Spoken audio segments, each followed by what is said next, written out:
I'm one of the contestants for Kerema Open in the Gulf province for these elections in 2022. I'll be contesting under the Pangu party. I am honored and privileged to explain to you some of my policies and the policy interventions that I intend to do when I become the member for Kerema Open in the 2022 elections. Education is #1 priority.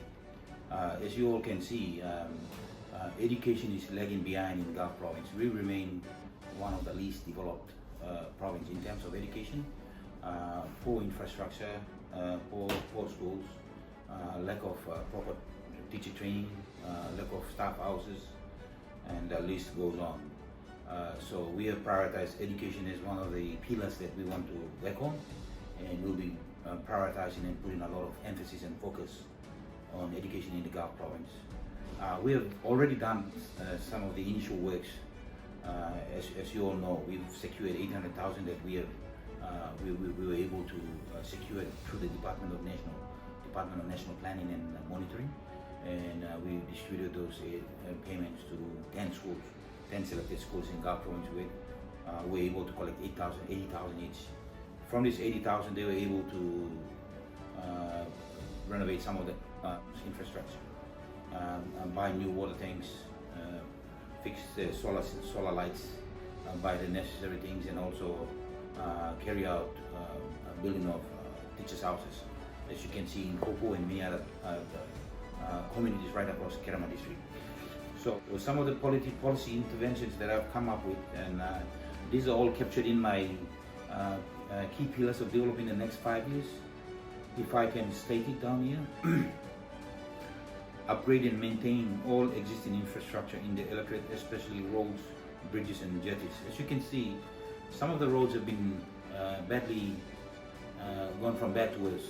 You look at the Yokea to Apanaipi road, where a lot of people continue to carry their bags and walk on the road because the vehicles cannot access those roads.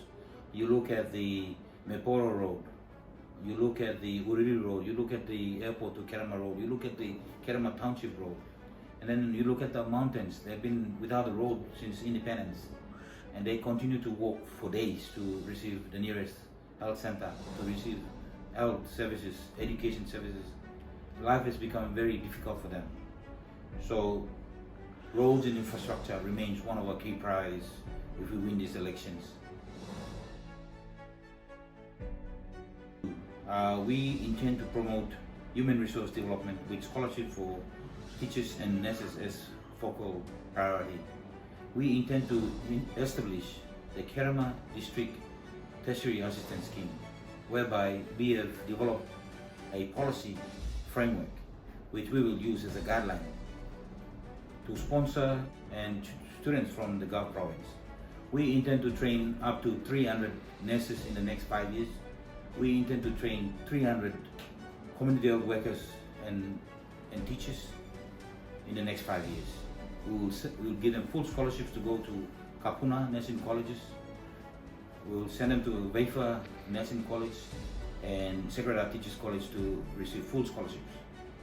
This is our contribution to make sure that we contribute to the human resource to promote local farmers and growers.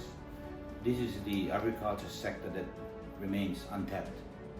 In the agricultural sector, there is a heavy reliance on the betel nut cash crop. Betel nut now generates between 150 million to 200 million kina for Gulf province farmers every year. Every day, Gulf farmers bring the betel nut from the west ports of Ihu, all the way from Opao, from Taurelake Kamu, from the central Kerema area, all the way to Popo and some parts of East Kerema, where the betel nut crops are brought to Port Moresby to sell. As we all know, the betel nut is a seasonal crop, and sometimes the crop is able to fetch enough money. Sometimes there's a competition between Gulf farmers and central farmers. This creates a problem for us, and because of the heavy reliance on the betel nut crop, we need to look at alternative crops for our people to sustain their livelihoods. We need to look at cocoa. We have fertile land right across the Gulf province. We need to look at copra. We already have colonial plantations right across Gulf province that need rehab. We have all this timber that we have. We have the rubber plantations. We have the coffee plantations up in Koriranga and Kantiba that need to be revived. We have 20,000 coffee trees going to waste every year up in the mountains or the hinterlands of Gulf province. These coffees up in the hinterlands can generate 80 to 100 million kina a year for Gulf province. This is the opportunity cost for Gulf province. The livelihood of our people is far worse than when they don't have any money in their pockets. And that becomes a heavy reliance on government and politicians and leaders of this province. So we need to relook our strategies in terms of agriculture. We need to revive agriculture. We need to put an emphasis on agriculture. We need to find alternative ways where we can be able to sustain the lives of our people, to make sure we empower them, to make sure we put money in their pocket, so that they can be able to attend to their daily needs, such as lunch money for their kids going to school, or attend to their wives going to hospital, or attend to their basic needs on a day-to-day basis. These are some of the challenges that we face as a province, as a district.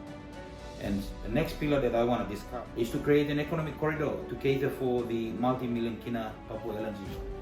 As we all know, we will need to create an environment that is conducive for international business to flourish.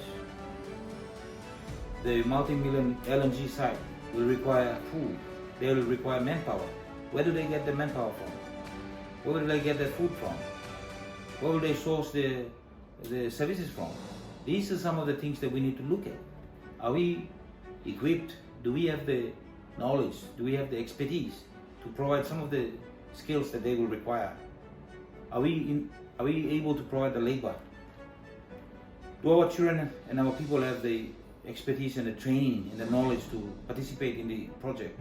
Do we have enough boiler makers? Do we have enough carpenters? Do we have enough panel beaters? Do we have enough builders, workers? This is the question that needs to be asked.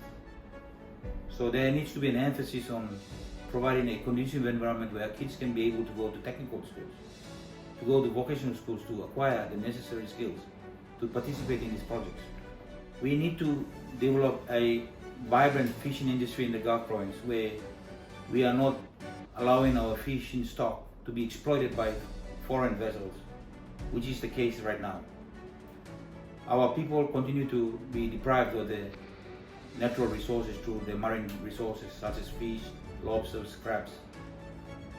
We need to make sure that they're able to sustain their living through those marine resources, those fishery items. They're able to market. We need to find markets for them. We need to make sure that there's storage facilities for them.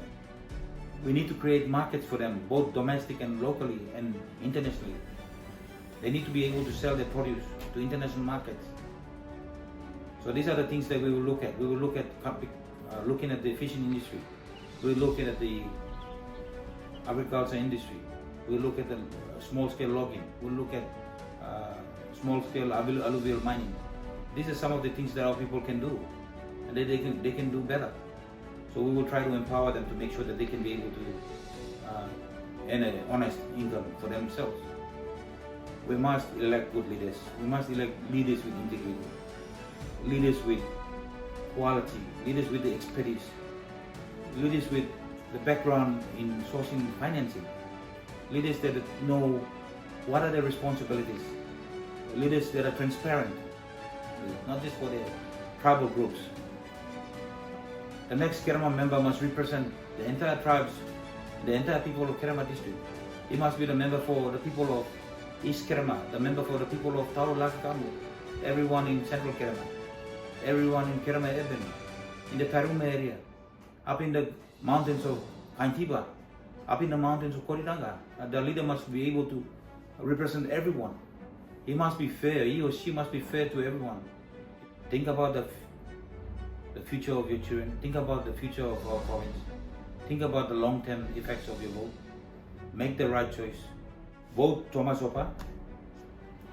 box number 44, Kerema Open, under Pangu Party, and I will make sure that my people of Kerema will not miss out on anything. That I will protect and promote the interest of my people of Kerema to make sure that our people are not left out, our people are fairly represented in Parliament, that I become the voice for my people of Kerema district, and that this time around we will make sure that our people are not left behind.